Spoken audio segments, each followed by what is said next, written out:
Hello, my name is David. Welcome to Damar's Coaching. Today's the question and answer videos that I do every single Monday. Welcome, new subscribers. The channel is growing well. Thank you for subscribing to the channel. This is a question and answer video that I do every single Monday. If you have any questions, please go down below in the comment section. Ask me anything you want. I'll answer them in the next video next Monday. Today I'm answering people's questions from last Monday, last Q&A video. I like to recommend something every week.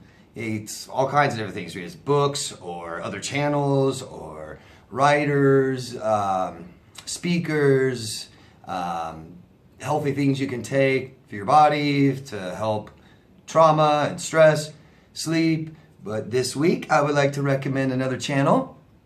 The woman's name is Christy Best. Channel's name is Sweary Cannery. I'm going to put the link down in the description box so you can go check it out. There's a little warning I'd like to give, a trigger warning. Christy is an actor in Australia and she's hilarious. She has a very good, healthy attitude, I think, on narcissistic abuse. She's experienced herself and she created a series of videos titled How to Know If You're Dating a Narcissist. And I think they're hilarious. Some people who just got out of this stuff, have been very traumatized from narcissistic abuse, might find it a little triggering. It might even make you a little angry, her attitude on it. But I think it's good. I enjoy it. It's funny. Like I said, it's hilarious. And so I hope that maybe some of you will enjoy it as well. But like I said, there's a little warning on it. If you guys are easily triggered right now, maybe you don't want to watch it. Let's see, what else? The channel started in April of last year, so it's not very old, and it's a small channel. So if you guys like it, try to subscribe and support it, okay? Thank you very much. All I ask you guys, if you ask me a question, please leave your location. I really like to know. It really brings people together, unifies us, validates people, lets people realize that this stuff is everywhere. It's not just them, it's not just here, okay? Appreciate it. I don't have a lot of questions this week, which could be a good thing. Hopefully that means you guys don't have many. I would hate to think that you guys do have questions and you're not asking. So let's get started with the first question from Omar. Don't know where you're from, Omar. Please, everyone, leave your locations when you ask a question. Thank you. Omar asks, what does it mean when your narc starts the devalue stage, then you start to devalue the narc in return?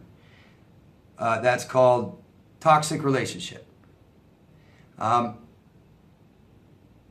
I think that's a huge, huge thing. You know, if someone's abusing us, you don't have many options, right? Leave or take it. If you're going to take it, you got to find some way to do that, right? We got to cope. Normally people should leave when there's abuse, but there's many people aren't trained or taught how to do that. If parents didn't remove you from danger but maybe created it, didn't remove you from stress, didn't teach you how to do these things, we stay.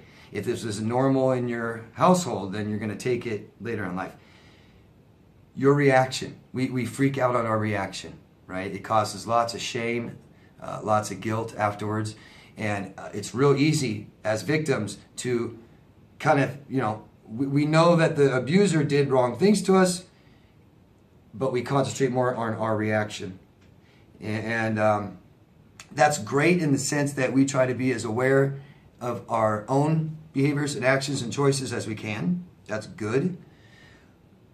But in a very, very sensitive experience like this is why it's really, really important that you have somebody else to help you process these things, okay?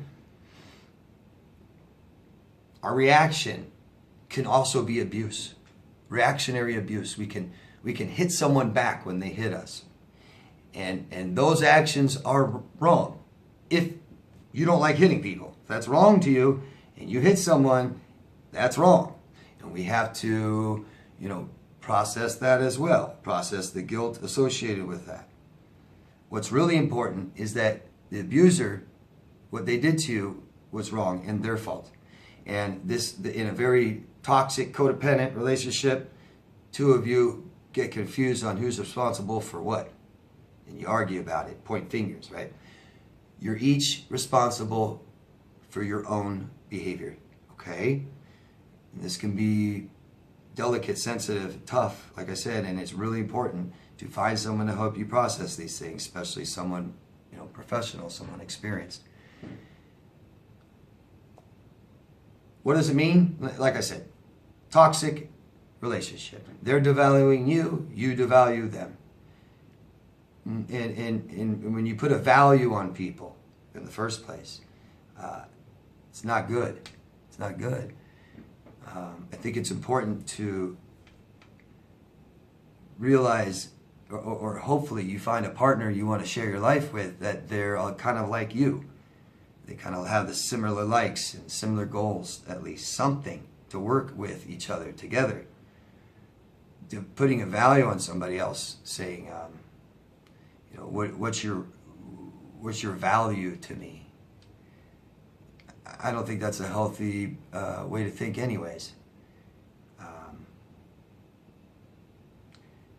What's important is reciprocation in relationships, sharing, knowing how the other person feels, what they want, how they're thinking, stuff like this. This is the end result, the end of the road of a very toxic relationship. I don't know really what else you're asking me. You just said, what does it mean? They devalue you and you devalue them. Especially when we're doing that to each other. If they're telling you your value is this, you're no good, you don't do this for me and that, and then you doing it back, now we're arguing about who does what for the other person. And really, that's why autonomy is really important in a relationship. Both of you two have your own selves and your own lives. And way too often in relationships, those lines get enmeshed and blurred. So autonomy means self. Your own self in a relationship is very important. You're not one person, two separate people. And when you start putting values on the other people, it's not going to work. It's not going to work. It's not a shared, reciprocating relationship. Hope that makes sense. Please ask me more, Omar. I think you'd like more, but you're going to have to ask me more so I know what you mean. Okay? Thanks. Estrella.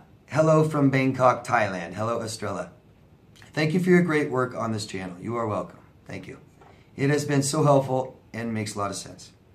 My question is that whether you think the Peter Pan syndrome is another form of narcissistic. Thank you.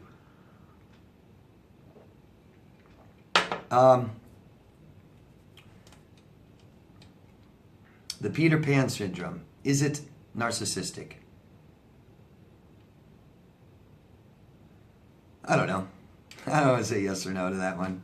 I see lots of similarities, right? The Peter Pan syndrome. I think of Michael Jackson as having that Peter Pan syndrome.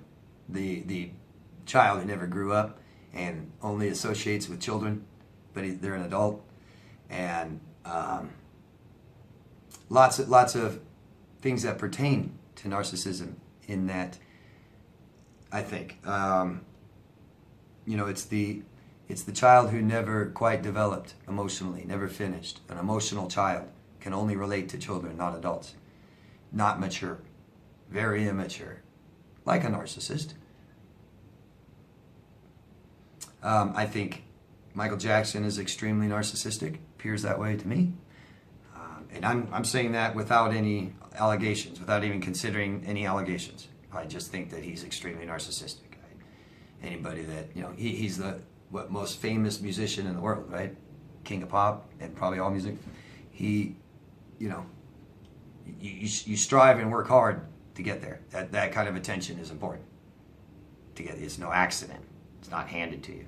He tried hard and sacrificed, compromised, and all that stuff, and didn't have a childhood.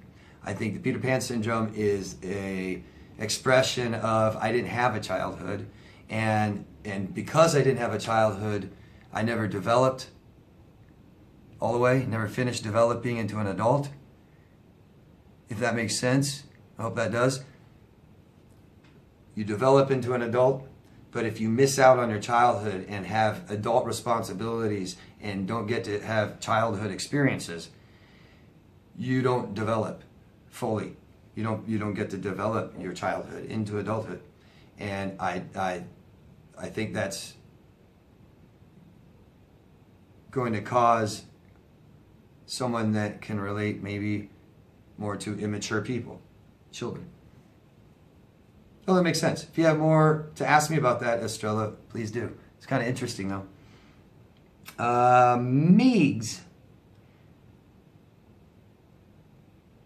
I don't know where you're from. I can understand that your ex and many others are impulsive. That is a type. But please do not discount the fact that some others are indeed very calculating, and yes, they can plan for years. That's just realistic and has nothing to do with demonizing anyone. It's part of their disease. And you're referring to a comment I made, I believe, I could be wrong. A comment I made about that emotional maturity is seeing that people aren't as bad as we may think.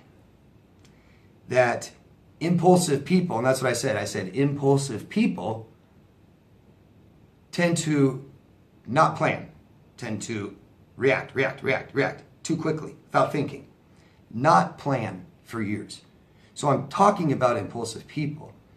But you're intimate about there's people that plan for years to demonize, and that doesn't mean demonize, I got you.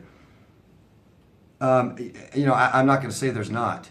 I'm not going to say that there's not people planning for years for your demise. I'm sure that happens or happened. There's people like that.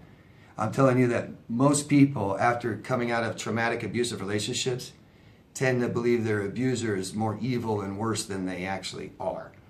They realize later, might take years, looking back, starting to learn and understand it, that the person didn't plan and plot my demise for years. They're reacting and acting impulsively, making mistakes constantly. Hope that makes sense, Meigs. Also, it's a part of their disease. It's not a disease. And that might help you understand what I'm saying if you understand narcissists more. If you understand that this is just a disorder, not a disease. Okay, so these are, I'll leave it there. So try to understand the disorder more, and you'll understand what I'm saying.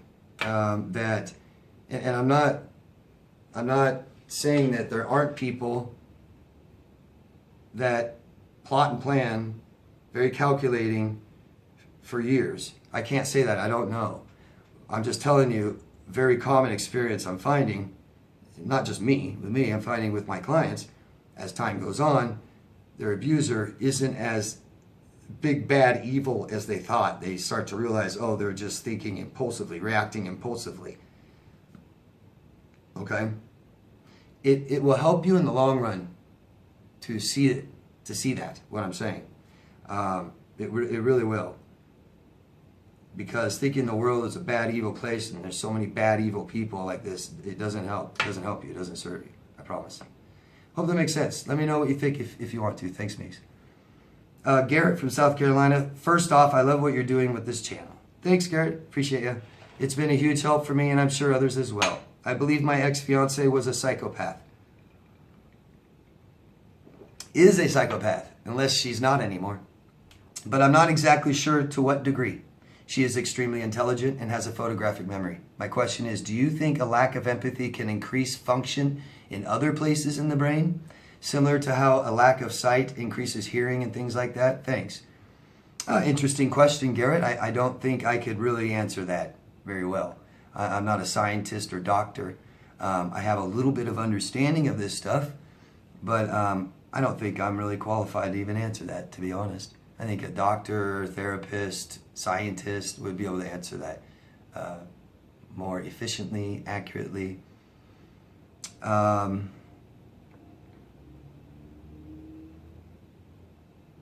thing is it's a lot different than losing a sense. So our senses are soaking in information all the time. Narcissism does lack that awareness, right? And people may find, people with a personality disorder have a harder trouble functioning in life. One is they can't communicate how they feel or what they want and their fears and stuff like this very well. So they must find other ways to cope with life. And so they're going to find other areas that will make up for that, maybe. I know, like, you take an athlete, star athlete, and maybe they have some atrophy in some of their muscle area, a muscle group, and so it's not working very well. And a real athlete, you may not even know. They'll use every muscle group around there to make up for it and finally be able to complete the action, just like anybody else, without having the muscles to do that. They use others. Maybe something like that. I don't know. I do know that the brain's an amazing organ and has lots of room. I don't know if that helps. Good question. I love interesting questions like that. I just don't think I'm very qualified to answer it. Thanks. Maria. Don't know where you're from. Please leave your locations, please. Where are we at here? 16. I don't have any questions. I don't know if I can make it on one video. I'm going to determine that. Yeah, I can. I can make it one video. Hi, David. Watch all the time. Hi, Maria. Thank you. This is more of a statement than a question. These are not normal relationships. It took me years to finally come out of the fog after the discard. But I am back to myself. No contact is the key, and I agree. Don't let friends give you updates. Out them out too. Only talk to people that actually went through this. Others don't get it. Good advice. Yeah. And just, I feel like I got to add something. We don't, it's good to vent to friends, but we can't expect our friends to help our mental health. We can't expect our family, our boss, our coworkers, or our friends to do that for us. Okay. I've got family that asks me questions about a lot of stuff like this. I'll answer questions, and I see problems in people that I know and their dynamics in family, but I stay out of it. Okay, because I shouldn't do that. That's not right. It's too hard. It would be too stressful, too hard. It's just not right. We don't diagnose ourselves, and we don't don't expect friends to help us like that with serious mental health problems and issues. Like I said, it's good to vent and bounce things off people, but this is so serious, and you try and get advice from a friend, and they don't know how to help you. It's not their fault. It's not their fault. It's stressful as hell. I couldn't imagine doing what I do for a living and not being able to help anybody. Don't know the answers and keep taking people telling me, and I'm, oh my God, I don't know. Just get over it. Yeah. But good advice, Maria. Thank you. Julia, don't know where you're from. Please leave your locations, people. I'm sorry, David. My question was connected to the question I asked you the previous week, wherein my ex-narc is now seeing a woman who is in another continent. That's when you said that he wasn't into the physical part, but could be getting his supply from someone else. Then I asked why he made me do things for him that I didn't want to do. I'm sorry I wasn't clear. Thank you, David, for everything, but I still can't understand his equation with her being in Europe. I'm from India, by the way. Oh, thank you. You're from India. Is there any way you could simplify this whole mess for me so that I can understand what went wrong? I didn't do anything wrong to him, was true always. Yet he accused me of sleeping around and cheating on him. Okay. I don't know everything, Julia, and I really recommend processing these things with a professional, okay? I would need more time. It's too hard to help people a lot with just a question like this, but don't try to figure this out with him. Number one, if he abused you, stay away from him, period. Okay? They project things and they tell you that what you did was wrong and it's all your fault. Okay, Julia? Try to learn more about this disorder. Try and learn more about what people like narcissists are doing and why. It's not about you. Nothing is about you. It's all about him. Narcissist. World revolves around him. You're just someone in it. That's it. Okay? You aren't a human. You don't have feelings. You're an object that serves him. That's it, Julia. If you won't give him what he wants, he gets it somewhere else. If he can still get something from you, he's going to lie to you about the other girl so he can still have you. He's going to blame you and accuse you of things so you stay and feel bad and feel sorry and tell him you're sorry and do what he wants. It's all manipulation, Julia. It's all manipulation. Process these things one at a time with somebody so that you really learn and understand what he's doing and why. The truth, Julia, is what you need. The truth. The truth is what feels the best. Because what you believe right now is there's something wrong with you and it's all your fault. That's not true, okay? People were bad to you, so you feel badly. That's it. Start learning and understanding this stuff until you understand what happened and that he did the things he did because he's a sick person. So, you didn't do anything wrong to him, yet he accused you of sleeping around and cheating on him. Okay? People that do that, people that constantly accuse you of cheating and lying and stuff like this, usually that means that's a viable option for them. They either do it or they might, or they will, or they have. But the main thing to understand is impulsivity. I say this so much with personality disorders because personality disorders means you aren't in control of your behaviors very well. That's impulsivity. He accused you of sleeping around and cheating on him. Massive fear of abandonment, scared. He's scared you're going to do it. Someone keeps accusing you of doing it, they're scared you're going to do it. Okay? He suffers from fear of abandonment. That's impulsivity. That's constantly afraid that something's going to happen. Perceived fear, it doesn't exist. I better do something now. So they leave you. They abandon you. They go cheat on you. Start understanding. More. Okay, Julia? I'm glad you're asking me questions. I hope I'm helping you understand. If I knew you more, and knew your situation more, and knew him more, I could help you more. Okay? That's why professional is the way to go. Talk to them every week so they know you, so they know how to help you the most. These are general things that you're asking me. It's really hard to give you more specific answers. Hope that makes sense. Feel free to give me more information. I'll help you more. Rephrase the whole question one more time for next week, and I'll dive more into it if you give me more information. Okay? Thank you, Julia. I'm sorry where you're at, but stay away from him, and don't listen to people that are telling you things about him. I remember that people have done that too. Francine. Hello, Francine. I don't know where you're from. Please leave your locations, people. Thank you, David. You're welcome. Thank you. I did fail to say I have been seeing my therapist. I'm getting out more, having some fun too. Going to meditation groups, doing a spiritual reading group, all helping me again. Thank you. And I just wanted to read that for you guys so that you see that the more you invest, the more you get out of it. You know, your recovery should be a serious commitment. And we can show this commitment and invest in this commitment to be more serious of our commitment. And the more invest and the more work, usually the more we get out of it. So Francine is seeing a therapist. She's going to meditation groups, spiritual reading groups. She's on here asking questions and stuff. Awesome. Awesome. Good investment. This is a very good investment. Good job, Francine. Thank you for sharing. And that might be it. That's it. It's a short, just one video. Thanks, guys. Love yourself first. I'll see you next week. Please ask me more questions. Bye.